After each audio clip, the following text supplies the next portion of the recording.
Gusto nyo rin ba ng masarap na recipe today? Panoorin nyo to hanggang dulo. Tara! Sa isang pan ay magpapainit lang tayo ng mantika. At kapag okay na, mainit na ang mantika, ay pwede na natin i-slightly fry ang ating mga pork liver. Yes po, tama po ang narinig ninyo. Slightly fry lang dahil hindi pwedeng ma-overcook mga yan. Kapag okay na tayo sa step na yan, ay isa-set aside lang natin dahil magigisa na tayo ng mga bawang at sibuyas. At kapag nalalanghap nyo na ang masarap na amoy ng bawang at sibuyas, ay pwede na natin ibuhos ang mga Baguio beans. Hahaluin lang natin yan hanggang sa mag-well combined ang mga sangkap. Huwag na rin natin patagalin.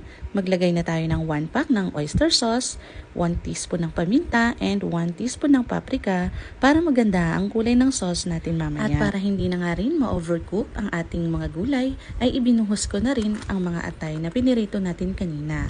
Tapos ay nag-add pa ako ng garlic powder, onion powder at asukal dahil nakukulangan pa ako sa mga nilagay nating pampalasa kanina. And take note guys, nasa sa inyo pa rin yan kung paano nyo tatansyahin ang mga sangkap at kung anong lasa ang gusto nyong ma-achieve para sa iyong pamilya. Again, you don't need to follow kung ano ang mga nakikita nyong pampalasa sa iba't ibang recipes na nakikita nyo sa social media.